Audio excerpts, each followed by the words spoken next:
మనం జ్యోతిష్యం అంటే ఒక పార్శ్వం మాత్రమే చూస్తుంటాం, ఒక సైడే. బట్ జ్యోతిష్యానికి అక్కల్ట్ సైన్సెస్కి సంబంధం ఉంది. అక్కల్ట్ సైన్సెస్ అంటే మానవాతీత శక్తులకు సంబంధించిన శాస్త్రం. భారతదేశం ఈ కర్మభూమిలో ఎక్కువగా దీనికి సంబంధించిన ప్రాక్టీసెస్ మనకి నార్త్ ఇండియాలో, నార్త్ ఈస్ట్లో కనిపిస్తాయి. Whereas all western countries, Christian dominated societies ఉన్న ప్రతి చోట అక్కల్ట్ సైన్సెస్ని వాళ్ళు విపరీతంగా విశ్వసిస్తారు. సంబంధం ఉండదు అన్నట్టు కనిపించే కారణాల మీద కూడా వాళ్ళు విపరీతంగా రీసెర్చ్ కూడా చేస్తుంటారు. ఇప్పుడు ఫ్రైడే ది 13th అనే ఒక సినిమా వచ్చింది ఇంగ్లీష్లో. క్రైస్తవులకి శుక్రవారం 13వ తేదీ 2 వస్తే భయపడిపోతారు. ఏదో ఒక అనర్థం జరుగుతుంది, ఏదో మనం ఒక వివాదంలో ఇరుక్కుంటాము, విపత్తు సంభవిస్తుందేమో. ఇలా అక్కల్ట్ సైన్సెస్లో ఈ నెంబర్లకి వారాలకి కూడా సంబంధాలు ఉంటాయి. మానవాతీత శక్తులు, దేవుడు ఉన్నాడని విశ్వసించినప్పుడు, జ్యోతిష్యం ఉందని విశ్వసించేప్పుడు మానవాతీత శక్తులు కూడా ఉంటాయి ఖచ్చితంగా అని విశ్వసించే వాళ్ళు ఉన్నారు. ఈ రెండింటినీ మిళితం చేసి దాని మీద గడిచిన 10 ఏళ్ళుగా రీసెర్చ్ చేస్తున్న డాక్టర్ వడ్డాది రవికుమార్ ప్రస్తుతం మనతో ఉన్నారు, ఆస్ట్రో అక్కల్ట్ సైంటిస్ట్. నమస్తే డాక్టర్ వడ్డాది సార్. నమస్తే సార్.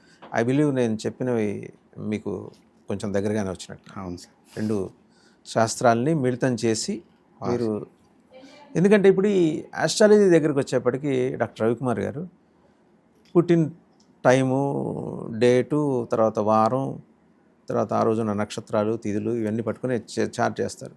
ఈ టైంకి ఇది జరుగుతుందని లోగడ చెప్పినవి నిజమైనప్పుడు ఇప్పుడు ఎందుకు నిజం కావట్లేదు? యాక్చువల్గా స్పేస్ అండ్ టైం సార్, అంటే థింగ్స్ విత్ రైట్ టైం అనుకోండి, ఐడెంటిటీ ఈజీగా క్రియేట్ అవుద్ది. మీకు మన ఓల్డ్ డేస్ నుంచి ఇప్పటివరకు కూడా జ్యోతిష్ శాస్త్రాన్ని రాసిన దాన్ని చదువుతున్నాము, అప్పటి నుంచి సేమ్ ఫాలో అవుతున్నాం. జ్యోతిష్యం అసలు అంటే వ్యవస్థను ఎలా మారుస్తుంది, థింగ్స్ని ఎలాంటి థింగ్స్ని క్రియేట్ చేసింది, అంటే ఈ రోజున్న ఏ టెక్నాలజీ వరకు ఏ గ్రహస్థితి వల్ల ఈ మార్పులు జరిగాయి అనేది చెప్పటం లేదు. అలాగే వాస్తు శాస్త్రం కూడా మీరు గమనించారనుకోండి, మండువా ఇళ్ళకి, రాజకోటలకి వాస్తు శాస్త్రం అనేది రాయబడింది. ఈరోజు అపార్ట్మెంట్స్కి వాస్తు చూసేటప్పుడు అది ఏ శాస్త్రం నుంచి మనం చూస్తున్నాం, ఇప్పుడు వెస్ట్రన్ నుంచి తెచ్చుకున్నటువంటి ఒక వాస్తు అనేది ఇక్కడ అప్లై చేస్తున్నాం. అంటే కొన్ని బ్రేక్ అయినట్టు, అంటే మీరు అన్న శాస్త్రంలో కొన్ని యాడ్ అయినాయి. కానీ ఈ యాడింగ్ కూడా ఏంటంటే స్పేస్ విత్ టైం అండి. మన స్పేస్లో జరిగే మార్పులే మన మీద ప్రభావం చూపిస్తుంది జ్యోతిష్యం. ఇక్కడ మనం చేసేదే స్పేస్లో మార్పులు చూపిస్తాననేది సైన్స్. ఇప్పుడు మీకు రాకెట్స్ వచ్చిన తర్వాత నక్షత్రాలకు పేర్లు అనేవి ఈరోజు మనం అంటే అథెంటిక్గా చెప్పొచ్చు. బట్ మనం ఓల్డ్ డేస్లోనే ఇక్కడ కూర్చొని ఇంట్యూషనల్ పవర్తో, సోల్ ఎనర్జీతో ట్రావెల్ అరబట్ట చేశాడు, వరాహమిరుడు చేశాడు, క్యాల్కులేట్ చేసి ఆర్బిట్రేట్ అక్కడ ఉంది కదా నక్షత్రశాల ప్రయోగశాల. ఇప్పుడు అదే సార్, దాన్ని డీకోడ్ ఎలా చేశారు ఇక్కడ కూర్చొని వితౌట్ థింగ్స్ ఎలా వెళ్ళానంటే ఇంట్యూషనల్ అండ్ సోల్ జర్నీ అంటాం. ప్రకృతి బలంగా ఉందనుకోండి సార్, గాలిలో వైరస్ ఎక్కువసేపు ఉంటుంది, ఒకప్పుడు ఉండేది, దానివల్ల మన ఇంట్యూషన్స్ పనిచేసేవి. ఇప్పటికి కూడా కొన్ని తెగలు ఈ బిలీఫ్ సిస్టమ్ ఆఫ్రికాలో ఉంది. దీన్ని రీసెంట్గా ఫైండ్ అవుట్ చేసి రీసెర్చ్ చేస్తూ ఉన్నారు. అంటే వాళ్ళు కొన్ని వాడే మూలికలు కిడ్నీస్ కానీ, స్టోన్స్ కానీ, లేకపోతే లివర్ క్యాన్సర్స్ కానీ వాడుతూ ఉంటే వాళ్ళ మీద రీసెర్చ్ చేశారు. అది మనం అంటే నేషనల్ జియోగ్రఫీలో ఉంది. అది మనం ఈరోజు యూట్యూబ్లో గూగుల్ చేయొచ్చు. వాళ్ళని ఇంటర్వ్యూ చేస్తున్నప్పుడు ఇంట్రెస్టింగ్ అండ్ ఫ్యాక్ట్స్ ఏం చెప్పారంటే వాళ్ళు, మీకు ఎలా తెలుసు అంటే మీరు ఆపరేషన్ చేసి కిడ్నీలో ఉంటుంది, కిడ్నీ స్టోన్స్కి ఇది అనేది ఎలా తెలుసు, నాలెడ్జ్ ఉండదు వాళ్ళకి. ఆ ప్లాంట్ చెప్పిందని వాళ్ళ పూర్వీకులకి ఆ ప్లాంట్స్ చెప్పాయని కమ్యూనికేట్ చేశాయని అన్నారు.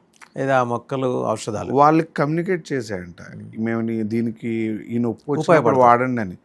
అది ఈరోజు వీళ్ళు దాన్ని హెర్బల్ ట్రీట్మెంట్తో డీకోడ్ చేస్తున్నారు. మనకు ఋషులు రాసిన గ్రంథాల వలన వచ్చిందండి. ఋషులకి మొక్కలకు కమ్యూనికేట్ చేస్తేనే కదా అవి ప్రయోగం చేయగలిగారు. ఋషులకు కూడా నేచర్తో కమ్యూనికేషన్ ఉండేది. ఈరోజు మనం నేచర్తో కమ్యూనికేషన్ ఎలా పెంచుకుంటున్నాం, మొబైల్తో, సర్వర్స్తో. ఇన్ఫ్లుయెన్షియల్ పీపుల్ నాలెడ్జ్ని మనం కొద్దిగా పార్ట్గా తీసుకొని మనం లైఫ్ని డిజైన్ చేస్తాం ఈరోజు. ఒకప్పుడు అదే జరిగింది, అంటే మోడర్నేట్ అయ్యింది కానీ విషయం సేమ్ జరుగుతుంది. ఆస్ట్రాలజీలో థింగ్స్ ఏంటి లేదండి, అకల్టిజమే ఉంది తప్ప స్పిరిచువలిజం కానివ్వండి ఇవన్నీ లేవు అసలు. ఇవన్నీ ఏంటంటే సామాన్యమైన ప్రజల్ని గడి తప్పకుండా డిసిప్లిన్లో పెట్టడం అంతే. వాళ్ళకు ఒక ప్రాక్టీస్, గుళ్ళు గోపురాలు, వాళ్ళకు ఒక ప్రాక్టీస్ అండి. అంటే ఏం లేదు, వాళ్ళు మిస్లీడ్ అవ్వకూడదు, అలాగని పూర్తిగా అంతం అయిపోకూడదు. ఇప్పుడు మనం అనుకున్న శాస్త్రం 100% ఇండివిజువల్గా అందరికీ ఇదే అని ఉన్నప్పుడు అది పాటించి 100లో 80 పీపుల్ బాగుపడలేము. 20 బాగుంటారు, 80 సఫర్ అవుతున్నారు ఈ రోజు కూడా. అకల్టిజం అలా కాదండి. మీకు హైఫై సొసైటీస్ ఇవన్నీ కూడా అకల్టిజాన్ని యాస్ట్రాలజీతో మిళితం చేస్తాయి. మీకు ఒక సింపుల్ ఎగ్జాంపుల్ చెప్తా. నాకు తెలిసి అంబానీ గారు కామాఖ్యాదేవి టెంపుల్కి గోల్డ్ తర్పణం చేయించారు 19 kgs 2019లో. అకల్ట్ టెంపుల్ గోల్డ్ అనేది ఎస్టాబ్లిష్మెంట్ జరగడం ఫస్ట్ టైం. మన శాస్త్రంలో లేనిది ఇప్పుడు మోడర్నేట్ చేసి పెట్టినట్టే కదా. అది ఎప్పుడు పెట్టారు? వాళ్ళ అబ్బాయి హెల్త్ బాగాలేనప్పుడు జరిగిన మొక్కుబడేది. అంటే మీరు చూడండి, హైఫై సొసైటీలో కూడా సమ్ డొనేషన్ విత్ అకల్టిజం. ఇప్పుడు మళ్ళీ తర్వాత ఎప్పుడు వెళ్ళింది కానీ అవేం లేవండి. అలాగే ఈ అకల్టిజమే హై ఫైనాన్షియల్ స్టేటస్ ఉన్న ప్రతి వ్యక్తి అనే కథలో వర్క్ చేస్తుంది. ఇది పూర్వం ఇంకా గొప్పగా చెప్పాలంటే రాజులకు మాత్రమే గుడిలో ప్రవేశం ఉండే రోజుల నుంచి వచ్చాము. ఈవెన్ ఆదిశంకరుల సమయంలో కూడా ఇది ఎక్కువగా బహుళ ప్రాచుర్యంలో ఉంది. పరకాయ ప్రవేశం ఇలాంటివన్నీ కూడా ఈ అతీంద్రియ శక్తులు సాధన ద్వారానే. ఆయన అకల్టిస్ట్ అండి. ఆయన అకల్టిస్టేనా? ఆదిశంకరాచార్యులు అని నేను అకల్టిస్ట్ అంటాను. ఎందుకు అంటే మీకు డిఫరెంట్ ఎనర్జీస్తో ఉన్న వ్యక్తుల్ని న్యూట్రలైజ్ చేసి మళ్ళీ ఎస్టాబ్లిష్ చేశారు ఆయన. మీరు ఇప్పుడు చార్ధాము లేకపోతే ఆయన అంటే భారతదేశంలో సంచరించిన విధానం, ఆయన తలకాయ ప్రవేశం చేయడం, మిగిలిన గురువులతో డిబేట్స్ చేసి వాళ్ళని న్యూట్రలైజ్ చేయడం. బుద్ధిస్టులతో ఎక్కువ ఆయనకి సంవాదాలు ఉండేవి కదా. రాజులతో డిబేట్స్ చేసి ఏకత్వం చేసి, అందుకే ఆదిగా మనం యాక్సెప్ట్ చేస్తాం. అంటే స్పిరిచువల్ పాయింట్ ఆఫ్ వ్యూ. నేను ఒక అకల్టిస్ట్గా అంటే ఎన్నో మంది గురువులను డిబేట్ చేసే ఒక గురువు పుట్టడం అనేది అకల్టిజం సార్. ఎందుకంటే మీ ఎనర్జీని నేను న్యూట్రలైజ్ చేస్తానే కదా నా ఎనర్జీ వస్తుంది. నేను ఎనర్జీ ఎలివేట్ అవుతుంది. మిమ్మల్ని న్యూట్రలైజ్ చేస్తేనే నా ఎనర్జీ ఎలివేట్. న్యూట్రలైజ్ చేసి మీద నేను తీసుకోగలగాలి. అదే ఇప్పుడు నేను న్యూట్రలైజ్ చేస్తే నా ఎనర్జీ లెవెల్స్ నాదే ఉంటుంది. ఎదగాలంటే సరిపోదు, నేను ఎదగాలి. మిమ్మల్ని న్యూట్రలైజ్ చేసి నా ఎనర్జీ పెంచుకోకపోతే అది వేస్ట్ అనమాట. అంటే న్యాచురల్గా నేను మళ్ళీ యథాస్థితికి వెళ్తాను. అందుకే మీకు చూడండి, ఫైనాన్స్ సెక్టార్లో మనం ఆస్ట్రాలజీని తక్కువ పాటిస్తారు, అకల్టిజాన్ని ఎక్కువ పాటిస్తారు. రైట్. మనం కరెంట్ సబ్జెక్ట్లోకి వద్దాం. మన తెలుగు రాష్ట్రాల్లో అకల్టిజం అంటారు మీరు. అతీంద్రియ శక్తుల సాధనని చేసేవాళ్ళు లేదా అతీంద్రియ శక్తుల సాధకుల సలహాలు తీసుకునేవాళ్ళు ఉన్నారంటారా? అంటే ఒకప్పుడు నాకు తెలిసి పివి నరసింహారావు గారు, ధీరేంద్ర బ్రహ్మచారి వారి ద్వారా ఎక్కువ ఈ occult related, and doctor NTR దివంగత మా ముఖ్యమంత్రి వారు కూడా ఈ ప్రాక్టీస్లో ఉండేవారని చెప్పేసి అంటుండేవారు. దాంట్లో వాస్తవాలు ఎంత ఉన్నాయో మనకి తెలియదు కానీ, బట్ ఏంటంటే ఇప్పుడు అలా చూస్తే మనకి పీఠాధిపతులు ఉన్నారు. మనకి కుర్తాళం పీఠాధిపతి వారు సిద్ధేశ్వరానంద భారతీ స్వామి వారు కూడా అకల్ట్ సైన్సెస్ ప్రాక్టీస్ చేసినవారు. వారి సాధనలో అమ్మవారి దశమహా విద్యల్లో ఒక్కొక్క రూపాన్ని నేరుగా తీసుకొచ్చి వారి ఆశ్రమంలో ప్రతిష్ఠింపజేసుకున్నారని కూడా చెప్తారు. If such is the case, ఈరోజు జ్యోతిష్యంలో ఒకటి రాసి ఉండి రేపు వచ్చే 5 ఏళ్ళలో నెక్స్ట్ సీఎం అతనే పక్కా మీరు రాసి పెట్టుకోండి అని చెప్పేసి స్టాంప్ పేపర్ల మీద సంతకాలు పెట్టి తెల్లారి ఆ రిజల్ట్ వచ్చే టైంకి ఇంకోళ్ళు ఎవరో సీఎంగా కనిపిస్తున్నారు. జ్యోతిష్యం ఫెయిల్ అవుతుందా? జ్యోతిష్యాన్ని ప్రాపర్గా ఇంటర్ప్రిట్ చేయలేకపోతున్నారా? లేకపోతే ఇంటర్ప్రిట్ చేసే సందర్భంలో పరిగణలోకి తీసుకోవాల్సిన అకల్టిజాన్ని పరిగణలోకి తీసుకోవట్లేదా? ఇందులో సింపుల్ ఏం లేదండి. జ్యోతిష్యులు అందరూ కూడా నాయకుల యొక్క జాతకాల మీద, వాళ్ళ వెనకాతలు ఉండే ఫైనాన్షియల్గా నించిన వ్యక్తుల మీద ఫోకస్ చేసి ప్రిడిక్షన్స్ అనేవి చెప్పుకుంటూ వెళ్ళిపోతున్నారు. కానీ యాక్చువల్గా నించుంటున్న నాయకులు అకల్టిజం మీద, వాళ్ళకి కలిసి వచ్చే గురువుల మీద, వాళ్ళకి బాగా వెల్విషర్ స్ట్రాటజీ డిజైన్ చేసే వాళ్ళ మీద వర్క్ చేస్తున్నారు. ఇప్పుడు మీరు సింపుల్గా రీసెంట్ ఎలక్షన్లో విజయ్ గారిది చూడండి. ఆయన ఆస్ట్రాలజీ వల్లనే అయ్యారన్నట్టుగా ఆయన బిహేవియర్ ఉంది. ఇది ఆయన యాజ్ ఏ విన్నింగ్ అవగానే ఆస్ట్రాలజీలు విష్ చేస్తున్న వీడియోస్ బయటకు వచ్చినాయి.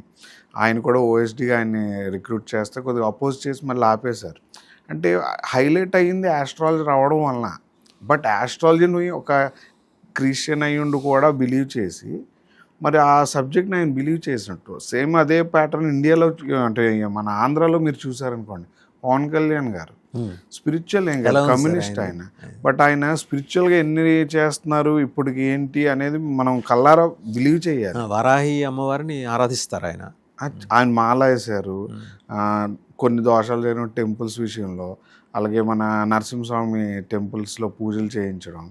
ఇప్పుడు అలాగా ఆంజనేయ స్వామి ఆలయానికి అలాగే మీరు అనిత గారు చూడండి, అనిత గారు కూడా జనరల్గా క్రిస్టియన్ అనేది ఓల్డ్ వీడియో ఒకటి ఉంది ఈ టీవీలో సంథింగ్ ఇంటర్వ్యూలో, వనిత ప్రోగ్రాంలో ఉంది. ఈరోజు ఆవిడ నరసింహస్వామి టెంపుల్లో చేయించే పూజలు అవన్నీ మనం పబ్లిక్గా చూడొచ్చు. కొండగట్ట ఆంజనేయ స్వామి గుడికి వెళ్ళడం అంటే అకల్టిజం వచ్చింది కాబట్టే కదా, అది సక్సెస్ఫుల్గా వాడుతున్నారు కాబట్టే కదా పాలిటిక్స్ని ఎంజాయ్ చేస్తున్నారు. ఇప్పుడు ఆ ఎంజాయ్మెంటే నేను అంటున్నాను సార్. ఇప్పుడు మీకు లాస్ట్ టైము ఏనుగును కూడా దానం ఇచ్చారు చంద్రబాబు నాయుడు గారి కోసం, మేడం గారు. భువనేశ్వరి గారు కేరళలో గురువాయూరప్పకి ఇచ్చిన గురువాయూరప్ప టెంపుల్కి. అకల్టిజం కదా సార్. ఒకప్పుడు అంటే గోవు దానాలు ఇవన్నీ ఉన్నాయంటే ఏనుగు దానం అకల్టిజం దేనికి సంకేతం అండి? గురుబలంకి సంకేతం సార్. మీరు గమనించలేదు, శని గురువింట గోచరించే సమయం అది. అంటే ఆవిడకి ఆ విశ్వాసం బలంగా ఉంది, చేస్తారు కూడా. చంద్రబాబు నాయుడు గారికి అకల్టిజంతో పని లేదండి. లోకేష్ గారికి అవసరం ఉంటుంది, మిగిలిన ప్యాటర్న్ అంతా అవసరం